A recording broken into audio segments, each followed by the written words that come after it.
Dear students, आप सभी का आपके अपने यूट्यूब चैनल में बहुत बहुत स्वागत है। बच्चों, आज हम पढ़ने वाले हैं कक्षा 9वीं की गणित पढ़ने जा रहे हैं। आज से स्टार्ट कर रहे हैं जो कि चैप्टर है 2.1 है और हम इसे फुल हिंदी माध्यम से समझेंगे। बहुत सारे बच्चों को ये प्रॉब्लम होती है कि वो अक्सर इंग्लिश मीडियम द्वारा पढ़ाए गए टीचरों से कंफ्यूज हो जाते हैं, तो आज के बाद आपका कन्फ्यूजन नहीं होगा। तो चलिए स्टार्ट करते हैं। प्रश्न नंबर पहला देख लेते हैं। प्रश्न नंबर पहला है कि निम्नलिखित व्यंजकों में कौन कौन एक चर में बहुपद है, कौन कौन नहीं है। तो पहले देख लेते हैं कि बहुपद होने के लिए क्या होना चाहिए। तो बहुपद होने के लिए चर की घात पूर्ण होनी चाहिए। कैसे, वो देख लेते हैं। जैसे x की पावर 1 हो, x की पावर 2, x की पावर 3, ना कि √x हो और ना ही x बटा 2 हो। तो चलिए प्रश्न नंबर पहला देख लेते हैं। पहले का पहला कि 4x² - 3x + 7 क्या यह एक पूर्ण चर बहुपद है। तो इसमें से देखते हैं चर की घात इसमें पूर्ण है, इसमें भी पूर्ण है और इसमें भी पूर्ण है। तो यह एक चर घात में बहुपद है, चर में बहुपद है। दूसरा देख लेते हैं y² + √2। तो क्या ये एक बहुपद है। तो देखिए यहाँ पे y की पावर 1 पूर्ण है। क्या है, y की पावर पूर्ण है और यहाँ पे y क्या है, एक चर है। तो चर की घात जो है तो अपनी पूर्ण है, जो कि 2 है। तो 2 एक पूर्ण संख्या है, तो पूर्ण है, ये भी एक बहुपद है। तीसरा देखते हैं 3√t + t√2। अब देखिएगा यहाँ पे ध्यान से देखिएगा, यहाँ पे t 2 बार है, यहाँ पे t की पावर 1 है और यहाँ पे t रूट में है। रूट t का मतलब हो गया कि रूट t बराबर कितना लिख सकते हैं, t की पावर 1/2, जो कि पूर्ण नहीं है। अतः यह बहुपद नहीं है, बहुपद नहीं है। चलिए इसी का चौथा देख लेते हैं। चौथा है y + 2/y। अब ध्यान से देखिएगा, यहाँ पे लिखा हुआ है y + 2/y। यहाँ पे देखिए y का पावर पूर्ण है, लेकिन अगर हम इसे लिखें तो 2/y लिखें तो इसे हम लिख सकते हैं कितना, 2y का पावर -1, जो कि पूर्ण नहीं है। अतः यह बहुपद नहीं है, बहुपद नहीं है। पचमा देख लेते हैं। पचमा है x का पावर 10 + y का पावर 3 + t का पावर 50। इसमें देखिए 10 भी एक पूर्ण है, 3 भी एक पूर्ण है और 50 भी एक पूर्ण है। तो यह एक बहुपद है। ध्यान रखिएगा, हमें बताना है बहुपद है, तो जो x बटा 2 हो तब भी ये बहुपद है। अगर मान लीजिए 1/x है तो ये एक बहुपद नहीं है। और अगर कोई भी संख्या रूट में हो, कोई भी चर रूट में हो, तो वो बहुपद नहीं होगी। चलिए प्रश्न नंबर दूसरा देख लेते हैं। प्रश्न नंबर दूसरा है कि हमें निम्नलिखित व्यंजकों में हमें बताना है x² का गुणांक बताना है। ध्यान दीजिएगा, हमें बताना है x² का गुणांक, ना कि किसी और का। तो यहाँ पे देख लेते हैं 2 + x² + x, पहला है, दूसरे का पहला 2 + x² + x। हमें बताना है x² का गुणांक।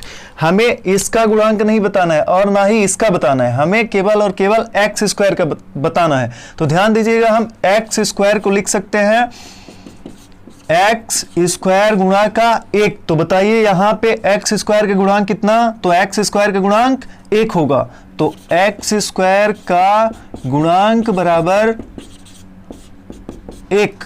ठीक है, इसी का दूसरा देखते हैं। दूसरा सवाल है 2 - x² + x³। ध्यान दीजिएगा, यहाँ पे x³ भी है, मतलब कि x का पावर 3 भी है और यहाँ पे -x² है। तो हमें बताना है x² का गुणांक बताना है, क्योंकि हमसे पूछा है सवाल में निम्नलिखित व्यंजकों का x² का गुणांक बताइए। तो देखिएगा यहाँ पे -x² लिखा है, हम इसे लिख सकते हैं x² गुणा का -1। तो यहाँ पे x² का गुणांक कितना, तो -1। तो x² का गुणांक -1 होगा। ठीक है, चलिए तीसरा देख लेते हैं। π/2 x² + x, π/2 x² + x। इसमें बताइए x² का गुणांक कितना होगा। तो x² का गुणांक देखते हैं, x pi by 2 x square बराबर कितना लिख सकते हैं इसे, एक्स स्क्वायर गुणा में पाई बाई 2। तो एक्स स्क्वायर का गुणांक कितना, पाई बाई 2। चलिए एक्स स्क्वायर का गुणांक बराबर पाई बाई 2 होगा। चौथा देख लेते हैं, रूट 2x माइनस 1। तो इसमें एक्स स्क्वायर तो है नहीं, इसे हम ऐसे लिख सकते हैं एक्स स्क्वायर गुणा का 0 प्लस रूट 2x माइनस 1। तो इसमें से एक्स स्क्वायर का गुणांक कितना, 0। तो एक्स स्क्वायर का गुणांक बराबर 0 होगा। चलिए क्वेश्चन नंबर तीसरा देख लेते हैं। क्वेश्चन नंबर तीसरा है 35 घात के द्विपद का और 100 घात के एक पद का उदाहरण दीजिए। एक एक उदाहरण बताना है, कितने, एक एक। हम ऐसे बताएंगे आपको कि आप एक नहीं 10 बताओगे। तो देखिएगा द्विपद, द्विपद का मतलब होता है कि 2 पद होने चाहिए। जैसे x प्लस 2, इसमें कितने पद हैं, तो 2 पद हैं। इसमें ध्यान से देखिएगा 35 घात के द्विपद का, तो मतलब कि हम इसमें 35 घात कर दें, अपना बन गया आंसर। और इसी का एक एग्जाम्पल देख लीजिए। मान लीजिए कोई चर है, बाई कोई चर है, उसकी घात कितनी है, 35 है, और इसे हमें द्विपद बनाना है। अभी एक पद हुआ, अब हो गया ये अपना द्विपद हो गया। तो देख लीजिए इसका आंसर बाई स्क्वायर, बाई का पावर 35 प्लस में 3 भी लिख सकते हैं। ये रहा इसका आंसर। चलिए 100 घात के एक पद का उदाहरण बताना है। कितना, 100 घात के एक पद का उदाहरण बताना है। ध्यान दीजिएगा यहाँ पे कि घात कितनी होनी चाहिए, 100 होनी चाहिए, और पद कितने होने चाहिए, केवल 1 होने चाहिए। तो चलिए देख लेते हैं। मान लीजिए कोई x कोई चर है जिसकी घात कितनी लिख देते हैं, घात लिख देते हैं 100। अब देखिए क्या ये एक पद है, तो हाँ एक पद ही है, तो लिख दीजिए, सिंपल सा है, x की पावर 100। यही हो गया क्या अपना आंसर। प्रश्न नंबर चौथा है कि निम्नलिखित बहुपद में से बहुपद की घात लिखिए। तो इसमें से हमें बताना है, हमें ये बताना है कि इसकी घात अधिकतम क्या है, इस वाले बहुपद की अधिकतम घात कितनी है। तो यहाँ पे देख सकते हैं, यहाँ पे x की पावर 3 भी है, x की पावर 2 भी है, और x की पावर हम इसे 1 भी लिख सकते हैं, सॉरी 0 भी लिख सकते हैं। अब देखिए यहाँ पे x की पावर 3 है, तो यहाँ पे बहुपद की घात कितनी होगी, हमें हाईएस्ट लेनी है, मतलब सबसे ज़्यादा वाली घात लेनी है। तो बहुपद की घात कितनी, बहुपद की घात बराबर 3 होगी। और नीचे वाले में दूसरे में देख लेते हैं, इसमें बहुपद की घात कितनी, तो इसमें बहुपद की घात 2 होगी, और इसकी तीसरे की तो 5t माइनस रूट 7 लिखा हुआ है। इसमें से बहुपद की घात कितनी, तो बहुपद की घात इसमें 1 होगी, और नीचे वाले में कुछ है नहीं, तो हम इसे लिख सकते हैं कितना, x 0 लिख सकते हैं, या तो फिर लिख सकते हैं इसे x की पावर 0। ठीक है, तो इसकी घात कितनी, 0 होगी। चलिए प्रश्न नंबर 5वां देख लेते हैं। प्रश्न नंबर 5वें में हमें यह बताना है कि दिया गया बहुपद कौन सा रैखिक होगा, कौन सा द्विघात होगा और कौन सा त्रिघात होगा।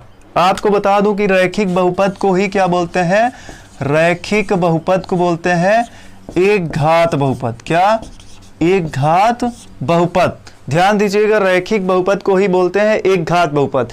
एक घात का मतलब ये हुआ कि बहुपद की घात अधिकतम कितनी होगी, 1 होगी, और द्विघात का मतलब कितना, बहुपद की अधिकतम घात कितनी होगी, द्विघात होगी, और त्रिघाती का मतलब बहुपद की घात अधिकतम 3 होगी। देखिएगा यहाँ पे 5वें का पहला है कि एक्स स्क्वायर प्लस एक्स। ध्यान दीजिएगा, हमें बताना है कितना, सबसे बड़ी वाली पावर। तो सबसे बड़ी वाली पावर इसकी कितनी है, तो इसकी सबसे बड़ी वाली पावर है एक्स स्क्वायर, मतलब कि इसकी घात अधिकतम कितनी है, 2 है। तो ये कौन सा होगा, द्विघाती बहुपद होगा।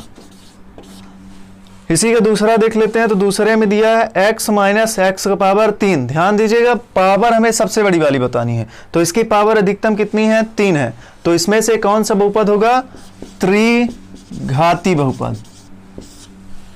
इसी का तीसरा देख लेते हैं, by plus by square plus 4 दिया है, by plus by square plus 4। तो इसमें अधिकतम घात कितनी है, 2 है। तो ये कौन सा बहुपद होगा, द्विघाती बहुपद। चौथा देख लेते हैं, 1 प्लस एक्स है, 1 प्लस एक्स है। तो इसमें अधिकतम घात हम इसे 1 प्लस एक्स को लिख सकते हैं, x की पावर 1 लिख सकते हैं। तो इसकी अधिकतम घात कितनी, 1 है। तो ये रैखिक बहुपद होगा। कौन सा, रैखिक बहुपद। चलिए इसी का पचमा देख लेते हैं। चलिए पचमा देख लेते हैं। तो पचमे का पचमा है 3t। ध्यान दीजिएगा यहाँ पे 3t लिखा हुआ है। कितना लिखा हुआ है? 3t। तो 3t को हम लिख सकते हैं 3t के पावर 1, यानी 3t का घात कितना? 1। तो ये कौन सा होगा? अभी हमने बताया था कि अगर घात 1 हो तो कौन सा बहुपद होता है? रैखिक बहुपद। तो ये कौन सा बहुपद होगा? रैखिक होगा। चलिए इसका छठवां देख लेते हैं, आर स्क्वायर। आर स्क्वायर इसमें घात कितनी? घात 2 है, तो 2 यानी कि द्विघाती बहुपद। सतवां देख लेते हैं, 7x का पावर 3 है। 7x का पावर 3 है, तो इसकी अधिकतम घात कितनी है? 3 है। तो ये कौन सा बहुपद होगा? त्रिघाती बहुपद। चलिए आज के लिए इतना ही, फिर मिलते हैं अगली वीडियो में। तब तक के लिए धन्यवाद।